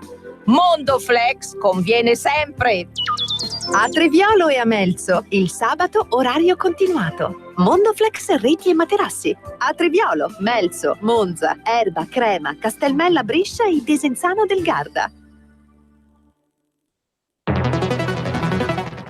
Messaggio per tutti gli imprenditori, gli artigiani, i commercianti, i liberi professionisti. Hai un'attività? Dei prodotti da promuovere? Prova la pubblicità sulla nostra radio. Radio Padania ha preparato per te una grande promozione per aiutarti a sostenere la tua attività a tariffe davvero straordinarie. Informati, vedrai che si può fare. Mandaci una mail all'indirizzo spot@radiopadania.net. Con Radio Padania si può fare. In 30 anni di attività ho avuto modo di vedere le cose più strane. Ho affrontato zombie, vampiri, licantropi, mutanti e spietati assassini. Ho vissuto le storie più assurde e le avventure più bizzarre. Ma la storia più incredibile di tutte è quella che sto per raccontarvi. E questa è la mia storia. Ascoltate Movie Time con Vincent. Ogni sabato dalle ore 16. Buongiorno, bentornati a Radio Padania sulla strada della libertà. Ci sono in studio Valentina Menassi e Matteo Conti. Buongiorno a tutti. Abbiamo in collegamento il senatore Pillon, che risalutiamo. E buongiorno a tutti. Riprendiamo su un tema fondamentale che appunto è diciamo protagonista della cronaca in questi giorni. Mi fa vedere Matteo la prima pagina del giornale Il Giorno, rimettiamo il grembiule. Appunto si parla di grembiulino a scuola, è la proposta di Matteo Salvini, il grembiule che viene tanto contestato da qualcuno perché dice che comunque non è corretto, ognuno deve avere la propria identità, però poi queste persone che contestano il grembiule parlano tanto di equità e di unificare le culture, ma poi quando si propone di mettere il grembiule per mettere alla pari chi ha comunque aspettative economiche diverse, si viene tanto contestati. Quindi lei cosa ne pensa, senatore Pillon? Io sono un fiero assertore del fatto che dovremmo fare come nei college inglesi, e cioè ogni scuola ha la sua divisa, perché non è un caso che il miglior sistema educativo europeo, cioè quello britannico, ha come tratto distintivo e caratteristico il fatto che anche nel vestire gli studenti vengono tutti invitati a diciamo sentirsi parte della scuola, portando appunto i segni distintivi della scuola stessa, a fare squadra. E poi inoltre c'è un altro aspetto da tenere in considerazione che Matteo Salvini ha bene identificato, e cioè l'idea che portando un grembiule, portando addirittura come vorrei io una divisa con uno stemma della scuola, un segno distintivo, comunque si parla di una questione che sembra ormai ai margini, certo, e cioè la disciplina. Il fatto che sia necessario riportare disciplina nelle nostre scuole, il fatto che quando entra il professore ci si alza in piedi, si saluta, il fatto che quando il professore parla gli studenti stanno zitti, il fatto che ci siano previste e poi anche applicate sanzioni disciplinari per gli studenti che non siano capaci di mantenere l'ordine e la disciplina in classe, è secondo me un segnale importante da dare alle giovani generazioni per quanto riguarda la loro capacità poi di essere parte attiva e collaborativa della società civile del nostro paese. Esatto, ci possiamo ricollegare anche al tema dell'educazione civica, che anche esso è stato tanto contestato, la reintroduzione dell'educazione civica nelle scuole, che è fondamentale, soprattutto per istruire i nostri ragazzi al comportamento del corretto cittadino e non portarli sempre di più verso lo sbaraglio e la non disciplina, appunto, che va in contrasto con il nostro ideale di cittadino formato, educato soprattutto, perché è l'istruzione che fa tanto, è la famiglia che fa tanto, ma la scuola deve essere un punto fondamentale in questo senso. La scuola è sicuramente il punto in cui c'è l'espressione da parte dell'individuo, ma non solo la formazione. È evidente che oggi viviamo in tempi in cui all'interno della scuola vengono scaricate, no, da parte delle generazioni che non hanno educato i figli, tutta una serie di problemi che sono interni alla famiglia, che vanno a destabilizzare il sistema sociale e il sistema scolastico. Qui si tratterebbe più di educare i genitori più che i bambini. Infatti spesso si parlava della opportunità di utilizzare la scuola come un veicolo di opportunità, ovviamente non obbligatoria, no, per i genitori e le coppie di genitori che sono interessate ad avere un rafforzamento sulle modalità educative.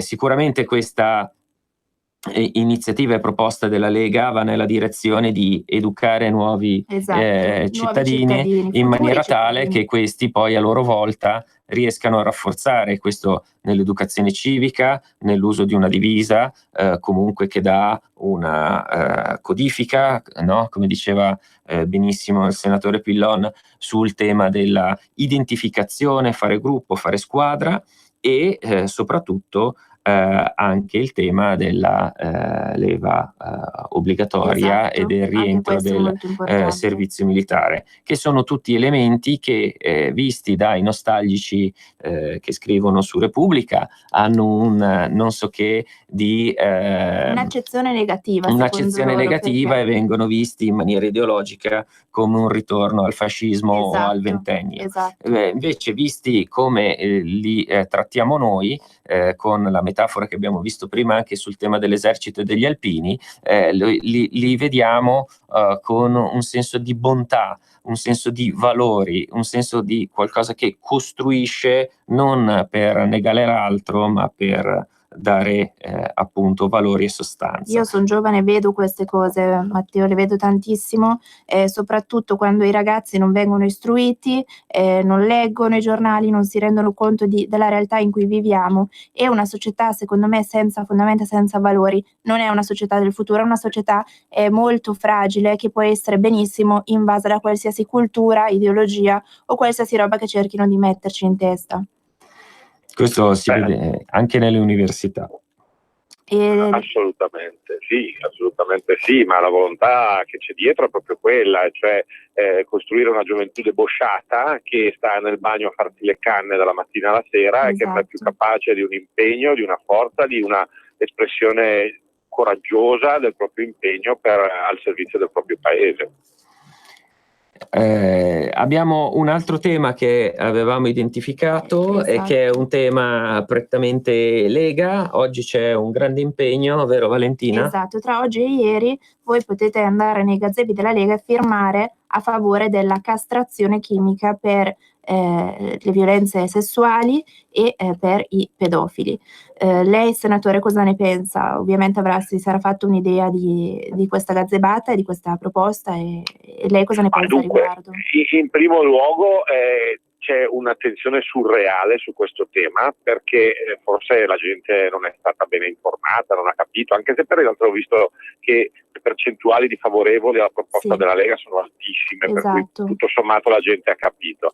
Però quello che mi colpisce delle polemiche surreali attorno a questo tema è che gli stessi che si oppongono alla castrazione chimica per i pedofili e gli stupratori poi sono quelli che vogliono la castrazione chimica tramite triptorelina per i bambini che hanno la disforia di genere, e gli vogliono somministrare questo farmaco, che è sostanzialmente un castrante chimico, fino a che non compiono i 18 anni e poi si scelgono il sesso di appartenenza. Cioè, questi due pesi e due misure ce la dicono lunga sul fatto che stiamo parlando di una posizione ideologica. Allora, vorrei sgombrare il campo in modo chiaro e nitido su quello che è la proposta della Lega in ordine alla castrazione chimica, e cioè chi si sia macchiato di reati aberranti e vergognosi, quali appunto la violenza sessuale oppure la pedofilia, deve essere messo nella condizione di scegliere se sottoporsi alla misura cautelare o alla sanzione detentiva, oppure se scontare parzialmente, completamente o godere di sconti di pena qualora decida di sottoporsi volontariamente al trattamento farmaceutico che vada a controllarne gli impulsi sessuali. Quindi non si tratta di un trattamento farmacologico imposto per legge, viene comunque mantenuta la libertà della persona di decidere se sottoporsi o meno. Ovviamente se decide di sottoporsi a questo trattamento, come già avviene per esempio negli Stati Uniti o in altri paesi, Esatto, ricordiamolo che anche in alcuni stati europei avviene c'è questa possibilità. In altri stati europei, esatto, può solo noi beneficiare di italiani, trattamenti. Pronto? Sì, e noi... Ecco, dicevo, vai, scusa, pensavo può beneficiare di trattamenti sanzionatori più lievi, quindi sono davvero polemiche surreali. Poi uno decide che gli va bene e lo fa, uno decide che preferisce starsene in galera, se ne starà in galera.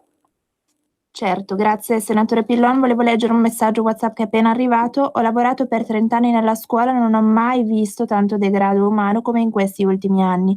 Ragazzi troppo spavaldi, maleducati e prepotenti. Addirittura in un caso ho temuto che ad un insegnante arrivasse un infarto, tanto la classe era ingestibile. Quindi vedete quanto sia importante, ritornando al discorso di prima, l'educazione è alla base della società. Sì, c'è da dire che in una famiglia, se posso permettermi di dare con poi richiesta di commento al senatore Pillon, un contributo in merito, in una famiglia è generalmente il padre il soggetto che ha il ruolo di dare un inquadramento e un'apertura verso l'esterno con l'inserimento in società del figlio o della figlia.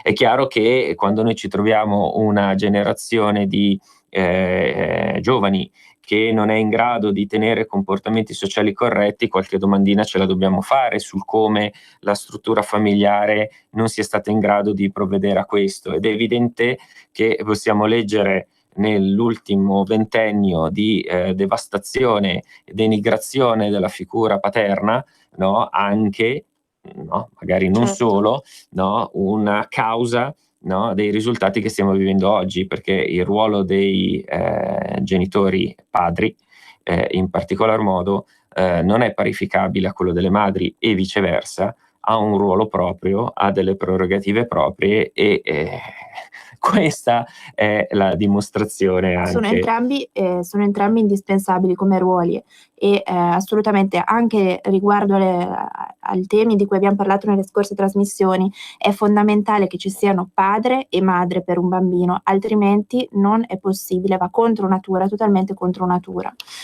Simone, sì, assolutamente. Dici Matteo qualcosa sul ruolo del padre? Sì, avete centrato il tema. Dal 68 ad oggi la figura paterna è stata distrutta perché si è legata la parola autorità al concetto di autoritarismo e quindi si è cancellata, mentre io voglio legare la parola autorità al concetto di autorevolezza, che è un'altra cosa. E se noi cancelliamo l'autorità, cancelliamo la figura paterna o la ridicolizziamo, lo trasformiamo in una specie di Homer Simpson stradiato sul divano con la pancia piena di birra, che è del tutto disperso e il risultato finale poi è anche una incapacità a entrare nella società civile, a far parte della società civile nel proprio ruolo e nel proprio posto. Io ricordo, se posso permettere un aneddoto personale, un anno al liceo in cui ebbi una pagella discreta, insomma tutti 7 e 8, considerando che il voto massimo al liceo classico di Brescia era 8, era una discreta pagella, peccato che tra quegli 8 ci fosse anche un 8 in condotta e mi ricordo che mio padre mi fece una lavata di capo solenne perché il suo punto di vista, che ora condivido pienamente, era che la resa nelle materie era una buona cosa, ma che accanto alla capacità di studiare e di raggiungere buoni risultati ci doveva essere per forza anche una capacità di autocontrollo, una capacità di corretta relazione con l'autorità, con gli insegnanti, e infatti poi l'anno dopo presi 10 in condotta perché la lavata di capo del papà funzionò alla perfezione. Forse abbiamo bisogno di questo, forse abbiamo bisogno di reintrodurre un voto in condotta serio, di reintrodurre una disciplina a scuola, ma dobbiamo restituire alle famiglie la loro capacità di autorevolezza e soprattutto dobbiamo restituirle ai papà, che sono stati fatti, come diceva Lacan, evaporare in questi 40 anni. Sì, direi che sposiamo tutto. Bisogna probabilmente avere un minimo di attenzione e sensibilità nelle modalità e nelle tempistiche col quale noi ci proponiamo di effettuare queste operazioni, perché non vengano strumentalizzate come veniva fatto in passato, contrapponendole. Cioè bisognerebbe dare, credo, una mia opinione a caldo, che è stata stimolata dalla tua riflessione, probabilmente dare una visione organica a questo insieme di regole, perché parlandone singolarmente, parlando solo di madri, parlando solo di padri, o parlando solo di scuola e di genitori dall'altra parte, e non di sistema, si rischia di cadere nella strumentalizzazione che, come ci ricordavi prima, no, dal 68 oggi non vede cooperazione di soggetti, ma vede contrapposizioni di individualità. E il punto è proprio questo, Matteo, e tu l'hai centrato in pieno. La dinamica marxista con la quale abbiamo voluto leggere la società fino ad oggi è, non dimentichiamocelo, la dinamica della contrapposizione a tutti i costi, della lotta di classe. Bisogna sempre nelle dinamiche individuare il servo e individuare il padrone, come diceva Hegel, dobbiamo individuare il capitalista e il proletario e poi dobbiamo sostenere il proletario contro il capitalista. Allora cosa si è costruito? Si è costruita una dinamica di lotta di classe all'interno della famiglia, per cui la donna è il proletariato, il maschio è il capitalista e quindi bisogna distruggere il capitalista padre, maschio, patriarca, marito violento che picchia la moglie dalla mattina alla sera, dipinto come il peggior orco possibile. Nella dinamica scuola-famiglia stessa cosa, cioè la scuola è la mano pubblica, quindi illuminata, la famiglia è la retriva, famiglia patriarcale che va fatta a pezzi, eccetera. Noi dobbiamo uscire da queste dinamiche di contrapposizione e di lotta che sono ridicole, sono sbagliate, sono profondamente ingiuste e non corrette e entrare in una dinamica di alleanza tra marito e moglie, alleanza tra papà e mamma, alleanza tra genitori e figli, alleanza tra scuola e famiglia. Sì. Questa è la dinamica una corretta. riappropriazione dei ruoli in maniera tale che ognuno nel suo ruolo concorra per quanto di propria competenza. Qui il problema invece è abbattere muri, fare ponti, fare entrare una cultura entrare culture diverse, mette la donna eccetera, sotto l'uomo, eccetera. Perché anche questo, cioè, esatto, bravissima la cultura che vogliono Valentina. importare è totalmente e di conseguenza siamo alla confusione più totale e non si riesce, ognuno non riesce ad avere il proprio ruolo, passatemi questo termine triviale, naturale, che oggi è una bestemmia e conseguentemente ci troviamo nella condizione in cui si diceva prima. Volevo però portare via un minuto la trasmissione per confortare un radioascoltatore che ci ha scritto su WhatsApp poco fa, no? Riguardo all'emulazione dei modelli americani / anglosassoni e dei loro valori. Chiaramente non si tratta di leggiamo il messaggio, Matteo, sì. Che così anche gli ascoltatori hanno l'idea. Buongiorno, attenzione all'emulazione del modello USA. Assurgere a valore l'identificazione con la scuola mi sembra un filo eccessivo. La disciplina e il valore del gruppo, così come l'identità, vanno perseguiti sulla base di valori reali e non fittizi. Siccome di valori reali ne abbiamo, lasciamo perdere le idiozie americane. Io appunto vorrei dire al radioascoltatore che lo ringraziamo sicuramente per il contributo, che denota una forte attenzione. Evidentemente si riferiva a una frase che avevo detto io o che probabilmente aveva detto Simone qualche minuto fa, ma credo che non debba preoccuparsi di questo, vista la sigla del programma, esatto. e del fatto che ogni domenica passa il messaggio del nostro Papa Emerito, che parla di una fede chiara e nel credo della Chiesa. Esatto. Quindi mi sa che i valori reali a cui il nostro ascoltatore ci richiama li abbiamo ben presenti. Lo ringraziamo comunque per l'attentissimo contributo e proseguiamo. Simone, cosa ne dici? Sì, ma la notazione dell'ascoltatore è corretta, cioè quando io parlo di divise scolastiche non mi riferisco alla divisa della squadra di baseball che diventa poi un feticcio che viene semplicemente seguito dalla cheerleader, non è questo che ho in mente quando parlo di questo. Parlo di una identificazione da parte degli studenti in un sistema disciplinato, in un sistema corretto, in cui ciascuno è nel suo ruolo e ciascuno fa la sua parte. È quello che ci stiamo perdendo. Noi abbiamo genitori che fanno gli amici dei figli, figli che fanno i genitori dei loro genitori, insegnanti che fanno gli studenti dei loro studenti, studenti che fanno i presidi. Abbiamo una inversione completa madri che fanno dei padri ruoli. che fanno le madri. Ma poi secondo me questa questione del grembiule è totalmente corretta, anche perché per togliere le differenze economiche, perché si creano spesso nelle scuole. Io sono giovane, comunque ho vissuto da poco, e cioè se avessimo avuto il grembiule nessuno avrebbe mai insultato o bullizzato il compagno di classe che magari non poteva permettersi il vestito firmato, l'accessorio firmato, e questa cosa è molto importante anche da questo punto di vista. Una certa educazione alla sobrietà anche, perché la scuola spesso diventa no, il luogo dove si fa sfoggio, no, in maniera plateale e eticamente discutibile, no, di valori e di temi che non sono che non uniscono. Sì. La sobrietà certamente, ma anche, ripeto, io vi racconto un esempio tratto dalla mia famiglia. Certo. Il mio bambino di 9 anni va in una scuola dove portano tutti i maschietti una bella blusina blu, una bella giacchettina blu, e hanno messo, e sono molto contento che ce l'abbia, lo stemma della città di Perugia. Io abito a Perugia, lo stemma della città di Perugia, tutti i bambini ce l'hanno applicato sul cuore, sul lato sinistro della giacchetta. Le ragazze hanno una bella grembiule più lungo, bianco, e questo voglio dire, non è che deve venire giù il mondo, anzi tutto questo dà un senso di sobrietà, dà un senso di identificazione. I ragazzi sono fieri del fatto che hanno il grifone di Perugia sul petto e ne vanno fieri, e non ci trovo francamente niente di male, anzi ci trovo molto di bene, e credo che sia un sistema che dovrebbe essere adottato in tutte le scuole d'Italia.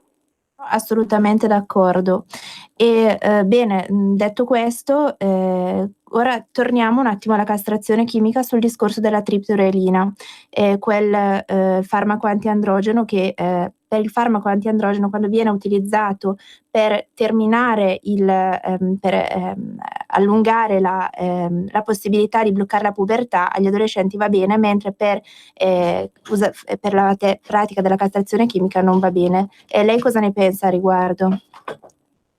Dunque, per quanto riguarda la triptorelina, io sono stato il primo a fare un'interrogazione parlamentare più di un anno fa, ero appena stato eletto al Senato, quindi stiamo parlando di aprile-maggio 2018, segnalando la totale pericolosità di questo farmaco.